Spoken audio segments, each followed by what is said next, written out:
Session में हम आप सबको खुशामदीद कहते हैं। मुझे उम्मीद है आप सब खैरियत से होंगे। एक दूसरे अस्सलाम वालेकुम। चुगताई हेल्थ केयर के लाइव सेशन की सीरीज़ के एक और लाइव सेशन में हम आप सबको खुशामदीद कहते हैं।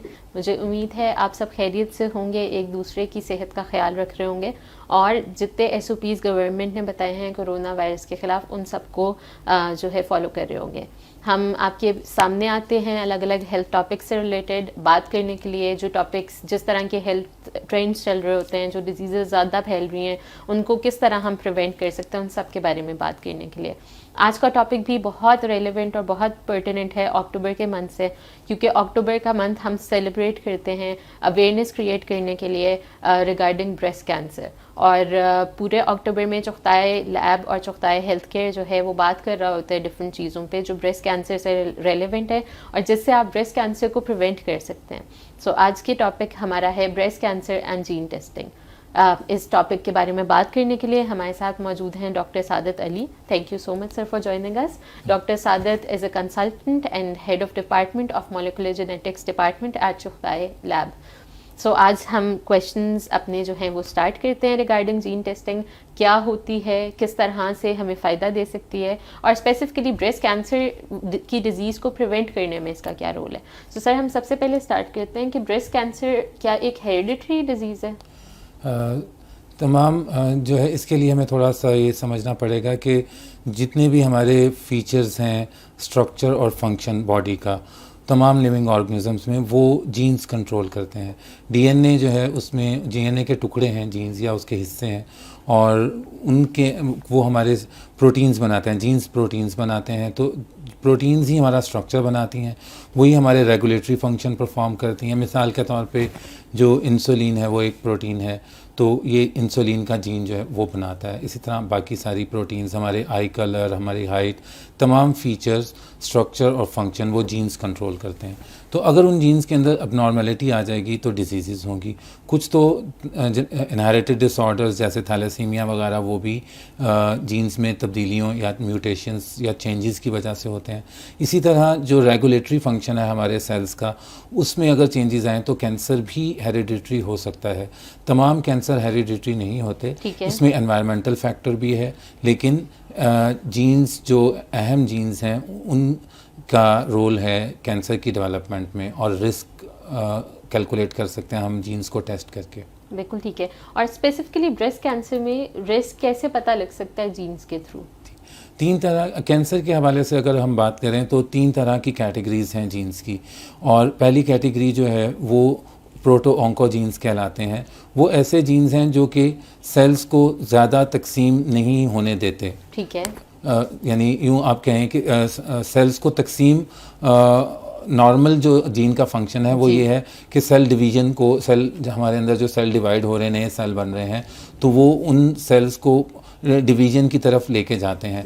लेकिन अगर उनमें ऐसी म्यूटेशंस आ जाएं जिससे उनका ये फंक्शन बढ़ जाए तो फिर ज़्यादा प्रोलिफरेट करेंगे सेल, ज़्यादा तकसीम होंगे और वो कैंसर बन जाएगा।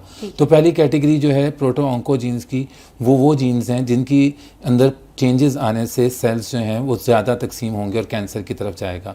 दूसरा ट्यूमर सप्रेसर जीन की कैटेगरीज है, जो जीन्स की वो जीन्स ऐसे हैं जो कि आम तौर पे सेल को सेल डेथ की तरफ लेके जाते हैं। तो वो ट्यूमर सप्रेसर है उनका काम। उनके अगर ये काम कि वो सेल को तकसीम होने से रोकते हैं, लेकिन अगर उनमें चेंजेस आ जाएं और म्यूटेशन एबनॉर्मेलिटी आ जाए तो अब सेल रुकेंगे नहीं और वो ग्रो करेंगे और डिवाइड होंगे। तो तीसरे हैं DNA रिपेयर जीन्स, यानी इन दोनों तरह के जीन्स में कोई प्रॉब्लम आए तो वो DNA रिपेयर जीन्स उनको रिपेयर करते हैं उनकी प्रोडक्ट्स।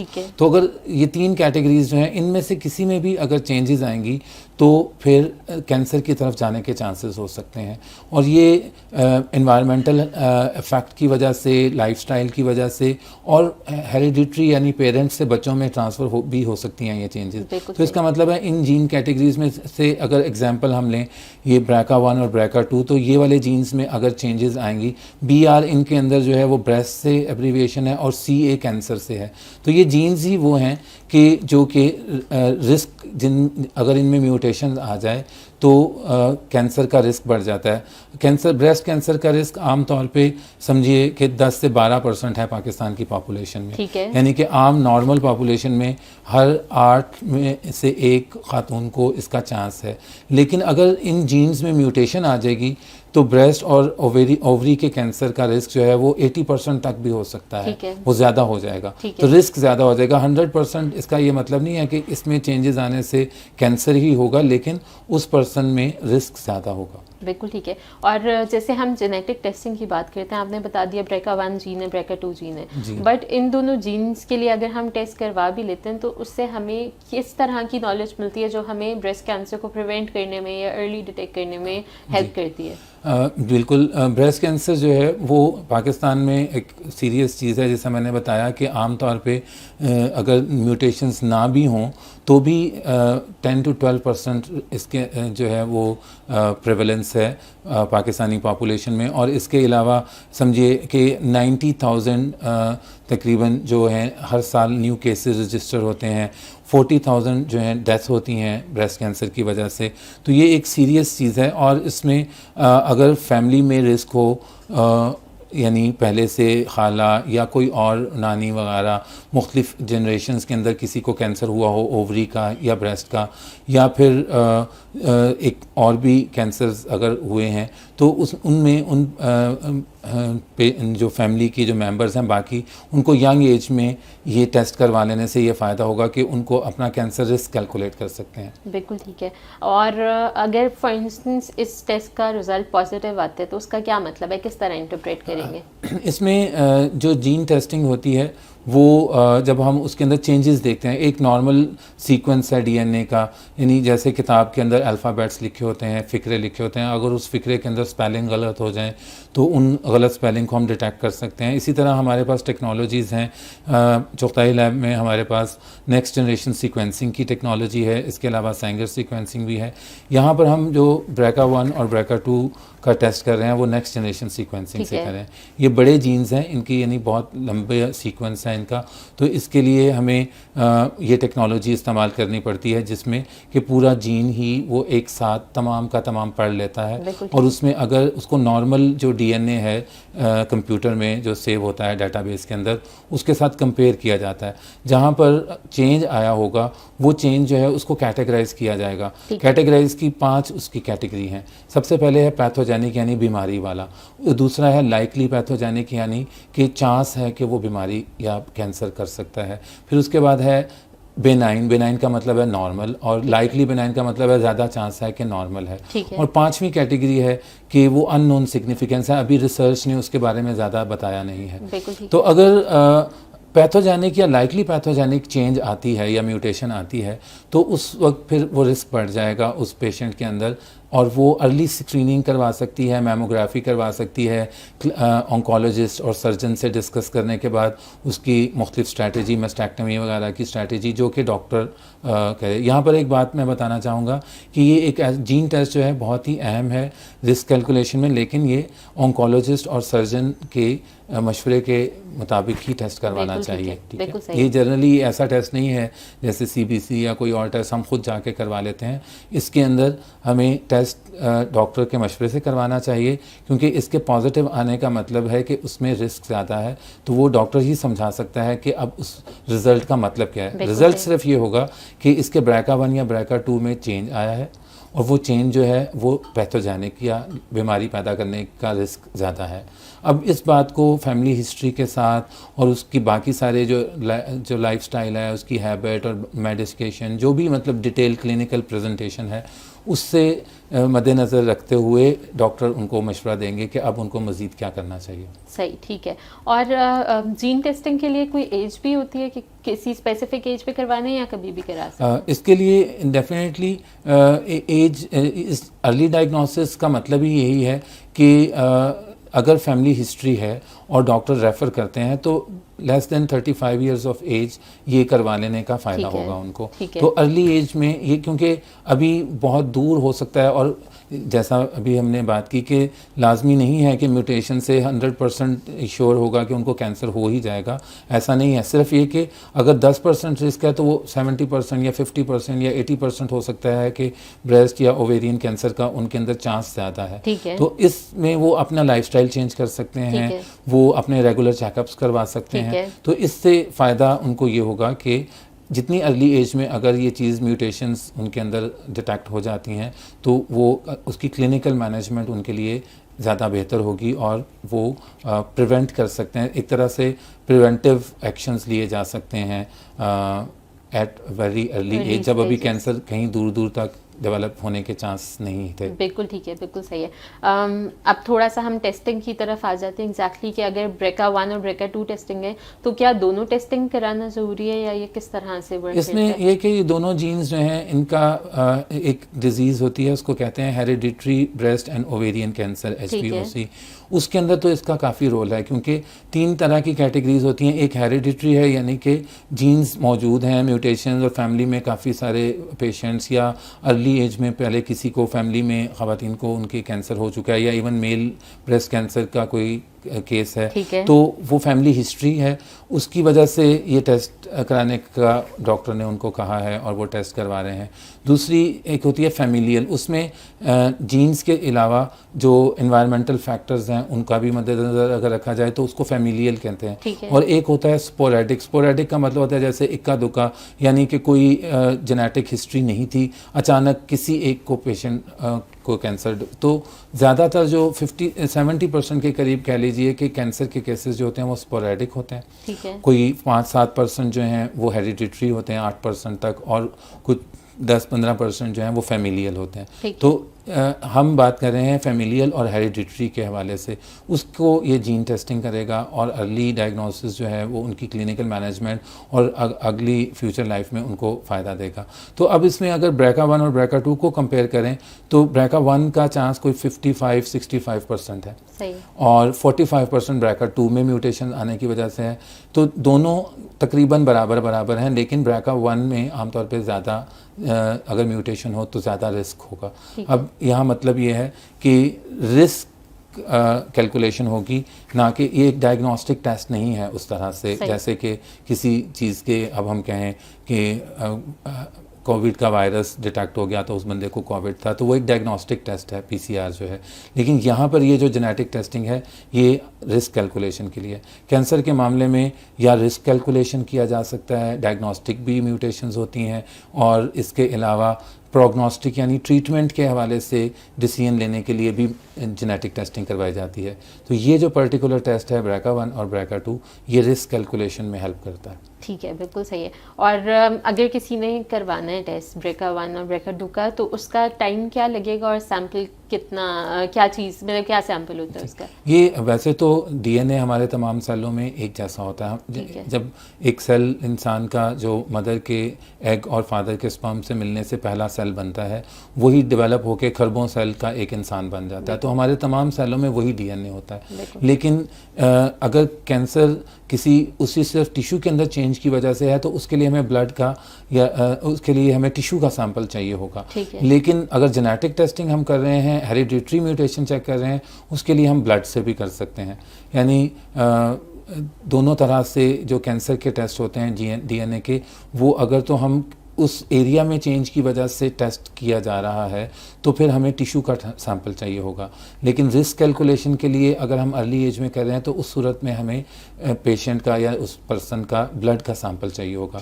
वो ब्लड सैंपल से हम DNA उसमें से निकालेंगे और उसके बाद हम उसकी जेनेटिक टेस्टिंग जो नेक्स्ट जनरेशन सीक्वेंसिंग के ऊपर BRCA1 और BRCA2 के तमाम हिस्सों के जो सीक्वेंस है उसको चेक करेंगे और उसको कंपेयर करेंगे नॉर्मल सीक्वेंस से, देखेंगे कि कहीं कोई तब्दीली तो नहीं है जो कि बीमारी का बायस बन सकती है या कैंसर का रिस्क बढ़ा सकती है। इस सारे प्रोसेस में ये एक एडवांस टेक्नोलॉजी है, तकरीबन 3 हफ्ते का टाइम हमें लगता है। तो सैंपल आने से रिपोर्ट तक जो है वो 3 वीक्स में हम जो है कर सकते हैं। अर्ली भी अगर कोशिश की जाए तो मैक्सिमम 2 वीक्स तक हम इसको रिपोर्ट कर सकते हैं। बिल्कुल ठीक है, सही है। और मतलब ब्लड, अगर ब्लड सैंपल लेना है तो फिर वो उतना ही टाइम लगता है जितना नॉर्मल टेस्ट के ब्लड सैंपल लेने में टाइम लगता है? हाँ जी, ब्लड ये बिल्कुल आम ब्लड सैंपल बाजू से, वेन से वीनस ब्लड लिया जाएगा और उसमें जो वाइट सेल्स होते हैं उनसे डीएनए एक्सट्रैक्ट करके तो उस डीएनए के ऊपर फिर हम टेस्ट करेंगे नेक्स्ट जनरेशन सीक्वेंसिंग की टेक्नोलॉजी से। ठीक है, बिल्कुल सही है। और अगर हम प्राइसिंग की तरफ आते हैं तो चुगताई लैब में ये जीएनए सीक्वेंसिंग टेस्ट जो है ये क्या प्राइस पे हम कर रहे हैं? इससे पहले ये टेस्ट जो हैं बाहर भेजे जाते हैं, मोस्टली यूके में या दुबई में मुख्तलिफ लैब्स से आउटसोर्स किया जाता है और ये एक एक्सपेंसिव टेस्ट है। ये बिल्कुल लेटेस्ट टेक्नोलॉजी है। तो अभी जो हमारे पाकिस्तान में इसकी प्राइस हमने ऑफ़र की है वो 1,20,000 रुपये है, लेकिन उसमें अक्टूबर के महीने में चूँकि ब्रेस्ट कैंसर मंथ है तो इसमें 50% डिस्काउंट जो है वो ऑफ़र किया जा रहा है पेशेंट को, तो वो 60,000 रुपीज़ में ये टेस्ट करवा सकते हैं जेनेटिक टेस्टिंग BRCA1 और BRCA2 जीन्स की। ये एक लेटेस्ट टेक्नोलॉजी है जो इस वक्त इसमें तमाम जो जीन है BRCA1 भी पूरा चेक होगा और BRCA2 भी चेक होगा। बिल्कुल ठीक है, सही है। अच्छा, अब एक दफ़ा हमने टेस्ट की भी बात कर लिया, जब रिज़ल्ट आता है एंड पता चल जाता है पेशेंट्स को कि वो पॉजिटिव है नेगेटिव है, उसके बाद कोर्स ऑफ एक्शन क्या होना चाहिए, किस तरह से उन्हें इसको प्रिवेंटिव मेजर्स लेने चाहिए? ये चूँकि जेनेटिक टेस्ट है और इसके अंदर मैंने जैसे बताया कि 5 कैटेगरीज होंगी, पैथोजेनिक, लाइकली पैथोजेनिक या बेनाइन, लाइकली बेनाइन और अननोन सिग्निफिकेंस। तो इसको समझने के लिए ऑन्कोलॉजिस्ट और सर्जन जो हैं वही इसको पेशेंट के साथ डिस्कस करेंगे। जो लैंग्वेज होगी रिज़ल्ट्स की वो ऑन्कोलॉजिस्ट की समझ में आएगी, डॉक्टर की समझ में, लेकिन उसमें वो उसके हिसाब से उनको फिर सजेस्ट करेंगे कि चेंजेस जो हैं अगर वो उनमें रिस्क कैलकुलेशन के बाद जेनेटिक काउंसलिंग का जो पूरा एक सेटअप होता है उस पूरा उसकी क्लिनिकल हिस्ट्री और पेशेंट का तमाम डाटा देखते हुए वो उनको सजेस्ट करेंगे कि अब उनको क्या लाइन ऑफ एक्शन लेना चाहिए।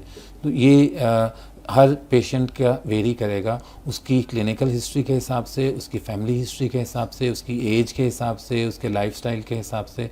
तो रिज़ल्ट को डॉक्टर ही इंटरप्रेट करेगा और फिर उस पेशेंट के हिसाब से कस्टमाइज्ड एक जो है लाइन ऑफ एक्शन डिसाइड किया जाएगा। ये ना ही ये लैब डिसाइड करती है और ना ही पेशेंट खुद कर सकता है, ये डॉक्टर या ऑन्कोलॉजिस्ट के करने की चीज़ है। बिल्कुल सही है। सो कंक्लूडिंग द सेशन, डॉक्टर सादत आपसे मैं कहूँगी एनी लास्ट वर्ड्स जो आप हमारी ऑडियंस के साथ शेयर करना चाहते हैं? उनके लिए ये कि जो ब्रेस्ट कैंसर मंथ भी सेलिब्रेट किया जाता है और बहुत सारे टेस्ट हैं जो इसको कैंसर की अवेयरनेस के लिए और कैंसर की डायग्नोसिस के लिए जिनके बारे में हम बात करते हैं, लेकिन सबसे अहम जो चीज़ है वो लाइफस्टाइल है। कैंसर की प्रिवेंशन के लिए एक हेल्दी लाइफस्टाइल और अच्छी डाइट, एक्सरसाइज और इसके अलावा जो भी चीज़ें जो कि रिस्क बढ़ाती हैं, जनरली हेल्थ को ख़राब करती हैं, उनको अवॉइड किया जाए। और ख़ास तौर पे ब्रेस्ट कैंसर के हवाले से कि रेगुलर चेकअप्स और जो टेस्ट हैं रूटीन डॉक्टर के साथ कंसल्टेंसी के साथ, और इसकी अवेयरनेस ज़्यादा से ज़्यादा इसके बारे में जानें और अपना लाइफस्टाइल ऐसा बनाएं कि जिससे कि ना सिर्फ ब्रेस्ट कैंसर बल्कि बाकी भी जो कैंसर्स और बीमारियां हैं उनका चांस कम हो हमारी लाइफ में। So that is the thing which is lacking in our population. I think कि लोग जो हैं वो जनरली पहले ख्याल नहीं रखते और फिर बाद में उनको डॉक्टर्स के पास जाना पड़ता है। बिल्कुल ऐसे ही है। और बहुत दफ़ा ऐसे भी होता है कि एक तो ख्याल नहीं रख रहे होते और फिर डॉक्टर के पास भी नहीं जा रहे होते, तो वो डिजीज़ को जो है वो काफ़ी डिले कर लेते हैं। तो ये भी चीज़ इंपॉर्टेंट है कि कोई भी सिम्टम, कोई भी बीमारी हो तो ज़रूर डॉक्टर के पास टाइम ले जाए। बिल्कुल ऐसा ही है। मैं एक एक्सपीरियंस शेयर करना चाहूँगा कि कैंसर के हवाले से मैं कैंसर हॉस्पिटल में भी मैंने सर्विसेज दी हैं, तो वहाँ पर जो NWFP से और दूर दराज के इलाकों से पेशेंट्स आया करते थे, वो लोग दम द्रू आते रहते थे और दर्द की मेडिसिन लेते रहते थे और फिर वो फंगेटिंग लीजन्स लेके और बहुत शदीद जो फैला हुआ कैंसर 4थी स्टेज तक फैल चुका होता था। तो वो बहुत बात की बात है। इस ख़ास तौर पे ख़वातीन जो हैं वो फैमिली की केयर में इग्नोर करती हैं अपना ख्याल रखने को, और मेरे ख्याल में कि जब भी कोई पेन हो या कोई इस तरह से गिल्टी वगैरह हो, उसको फौरी तौर पे डॉक्टर से चेकअप भी कराना चाहिए, उसके मुतल्लिका टेस्ट करवाने चाहिए ताकि अर्ली डायग्नोसिस हो सके। और जिन फैमिलीज़ में ये हिस्ट्री हो उनमें बच्चियों के टेस्ट करवाने चाहिए ताकि उनको अर्ली एज में डायग्नोज किया जाए। और हमारे लिए ये एक अच्छी बात है कि पाकिस्तान में अब जेनेटिक टेस्टिंग भी अवेलेबल है, हम उस लेवल पे चीज़ को टेस्ट कर सकते हैं जब अभी कैंसर डेवलप होना शुरू नहीं हुआ था। बिल्कुल बिल्कुल, बहुत आपने अच्छी बात की है कि अर्ली डिटेक्शन और प्रिवेंशन की तरफ जाना चाहिए बजाय इसके कि हम लेटर ऑन स्टेजेस में जाएं जहाँ पे डिफ़िकल्ट होता है ट्रीटमेंट। सर, एक लास्ट चीज़ जो मुझे हमारी मिस हो गई थी वो ये थी कि ये टेस्ट बुक किस तरह करा सकते हैं? क्या वॉक इन किसी भी सेंटर में चले जाएँ तो हो जाएगा या स्पेसिफिक लोकेशंस पे? ये सारी चीज़ अगर आप बता दें। जो ब्लड से है वो तो किसी भी लोकेशन पे, किसी कलेक्शन सेंटर पे भी ब्लड दिया जा सकता है, लेकिन उसके लिए रिकमेंडेशन सिर्फ यही है कि डॉक्टर की प्रिस्क्रिप्शन होनी चाहिए। आप ये प्रिस्क्रिप्शन टेस्ट है, खुद से टेस्ट ना तो उनको समझ में आएगा ना ही उनको कराने का फ़ायदा होगा। तो अपने कंसल्टेंट को दिखाएं, किसी ऑन्कोलॉजिस्ट या फिजिशियन जो भी रेफ़र करे, वो आप प्रिस्क्रिप्शन से हमारे कलेक्शन सेंटर पे जा सकते हैं, वहाँ पर जो है वो ब्लड सैंपल दें और उस पे ये टेस्ट हो जाएगा। बिल्कुल सही है। और आप सबको समझ आ गई होगी कि टेस्ट किस तरह बुक कराने। Thank you so much doctor Sadiq for joining us today और ये सारी इन्फॉर्मेशन शेयर करने के लिए। आई थिंक बहुत इंपॉर्टेंट चीज़ है अंडरस्टैंड करना कि क्या क्या चीज़ें अवेलेबल हैं अब हमारे हेल्थ केयर सेक्टर में जो हेल्प कर सकती हैं हमें बीमारी से बचने के लिए और बेहतर क्वालिटी ऑफ लाइफ जो है वो बेहतर करने के लिए। जी, उसमें सिर्फ एक बात मैं ऐड करना चाहूँगा कि हमारा जो हेल्थ का नंबर है चुगताई लैब का, उस पे पेशेंट कॉल करके तो वो भी हमसे डिस्कस कर सकते हैं। हमारे कंसल्टेंट्स हैं हिस्टो के भी और जो मॉलिक्यूलर जेनेटिक्स के भी लोग, वो उनसे बात कर सकते हैं। अगर उनको इसमें मज़ीद इन्फॉर्मेशन चाहिए तो हमारे हेल्थ के नंबर से कांटेक्ट कर सकते हैं लैब के एक्सपर्ट्स के साथ। बिल्कुल परफेक्ट है। सो आपको पता लग गया होगा कि अगर आपको कोई भी इन्फॉर्मेशन चाहिए रिगार्डिंग जेनेटिक टेस्टिंग या फिर आप लोगों ने अगर जेनेटिक टेस्टिंग बुक करवानी है तो आपकी सेहत के नंबर पे कॉल कर सकते हैं जो है 0311145678 और हमारी टीम आपको बेहतर तरीके से गाइड कर देगी कि ये टेस्ट आप किस तरह से करवा सकते हैं और उसकी अगर कोई रिक्वायरमेंट्स हैं तो वो भी आपको बता देगी।